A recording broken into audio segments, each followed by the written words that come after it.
ತಹವೂರ್ ರಾಣಾನ ಮೇಲೆ ಇರ್ತಕ್ಕಂಥ ಆರೋಪ ಮುಂಬೈ ದಾಳಿಗೆ ಸಂಬಂಧಪಟ್ಟಂತೆ ಏನು ಅಂತಂದರೆ, ಆತ ಡೇವಿಡ್ ಕೋಲ್ಮನ್ ಹೆಡ್ಲಿಗೆ ವೀಸಾ ಮತ್ತು ಇಮಿಗ್ರೇಷನ್ಗೆ ಸಹಾಯ ಮಾಡಿದ್ದ, ಫೇಕ್ ಡಾಕ್ಯುಮೆಂಟ್ಸ್ಗಳನ್ನು ಒದಗಿಸಿದ್ದ. ಹೀಗಾಗಿ ಡೇವಿಡ್ ಹೆಡ್ಲಿ 5 ಬಾರಿ ಭಾರತಕ್ಕೆ ಬಂದು ತಾಜ್ನಲ್ಲೇ ಆತ ಹೇಳ್ಕೊಳ್ತಾನೆ. ತಾಜ್ನ ಸುತ್ತಮುತ್ತಲಿನ ಪ್ರದೇಶಗಳ ರೇಖಿಯನ್ನು ಡೇವಿಡ್ ಹೆಡ್ಲಿ 5 ಬಾರಿ ನಡೆಸ್ತಾನೆ. ಜೊತೆಗೆ ತಹವೂರ್ ರಾಣಾ ಕೂಡ ನವೆಂಬರ್ 11, 2008 ಅಲ್ಲಿಂದ 10 ದಿನಗಳ ಕಾಲ ಬಂದು ಪೊವೈನ ರೆನಿಸನ್ಸ್ ಹೋಟೆಲ್ನಲ್ಲಿ ಇಳ್ಕೊಂಡಿದ್ದ ಅಂತಕ್ಕಂಥದ್ದು ಮುಂಬೈ ಪೊಲೀಸರು ಕಲೆ ಹಾಕಿರ್ತಕ್ಕಂಥ ಮಾಹಿತಿ. ಮತ್ತು ತಹವೂರ್ ರಾಣಾ ಜೊತೆ ನನ್ನ ಸಂಪರ್ಕ ಇತ್ತು ಅಂತಕ್ಕಂಥದ್ದನ್ನು ಡೇವಿಡ್ ಹೆಡ್ಲಿ US ಕೋರ್ಟ್ನಲ್ಲಿ ಟೆಸ್ಟಿಫೈ ಮಾಡಿದ್ದ.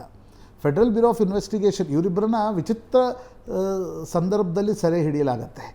ಇಬ್ಬರೂ ಕೂಡ ಓಹರೆ ಏನೊಂದು ಶಿಕಾಗೋದ ಇಂಟರ್ನ್ಯಾಷನಲ್ ಏರ್ಪೋರ್ಟ್ ಇದೆ, ಅಲ್ಲಿಂದ ಪಾಕಿಸ್ತಾನಕ್ಕೆ ಹೋಗ್ತಾ ಇರ್ತಾರೆ.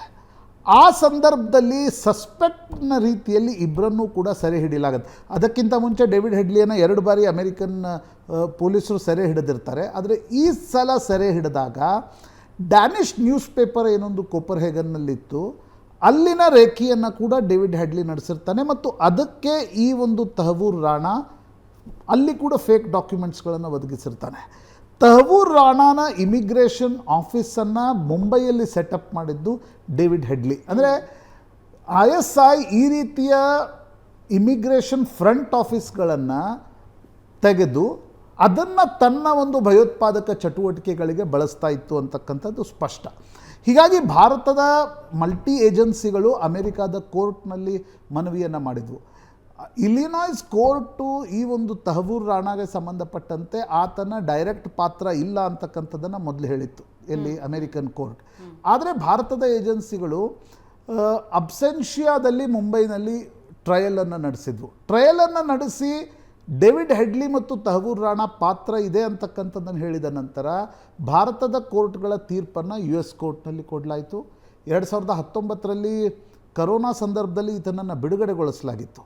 ಆದರೆ ನಂತರ ಮತ್ತೆ ಅರೆಸ್ಟ್ ಮಾಡಿ US ಸುಪ್ರೀಂ ಕೋರ್ಟ್ ಕಳೆದ 2023ರ ಮೇನಲ್ಲಿ ತಹವೂರ್ ರಾಣಾನನ್ನು ಇಂಡೋ ಅಮೆರಿಕನ್ ಏನೊಂದು ಹಸ್ತಾಂತರ ಟ್ರೀಟಿ ಇದೆ, ಎಕ್ಸ್ಟ್ರಾಡಿಷನ್ ಟ್ರೀಟಿ ಇದೆ, ಅದಕ್ಕನುಗುಣವಾಗಿ ಎಕ್ಸ್ಟ್ರಾಡಿಟ್ ಮಾಡಬಹುದು ಅಂತಕ್ಕಂಥದ್ದನ್ನು ಕೇಳಿದಾಗ Tahawwur Rana again approached US supreme court. But US supreme court ಆತನ ಮನವಿಯನ್ನು ಒಪ್ಕೊಳ್ಳಿಲ್ಲ.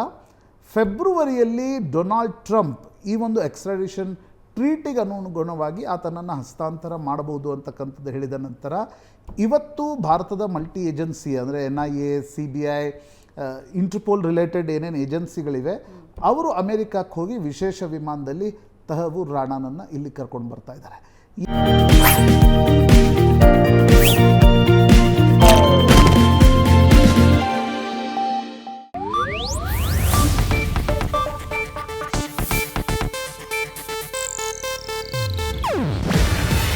ಇದು ಏಷ್ಯಾನೆಟ್ ನ್ಯೂಸ್ ನೆಟ್ವರ್ಕ್ ಪ್ರಸ್ತುತಿ. ನೀವು ನೋಡ್ತಿದ್ದೀರಾ ಏಷ್ಯಾನೆಟ್ ಸುವರ್ಣ ನ್ಯೂಸ್.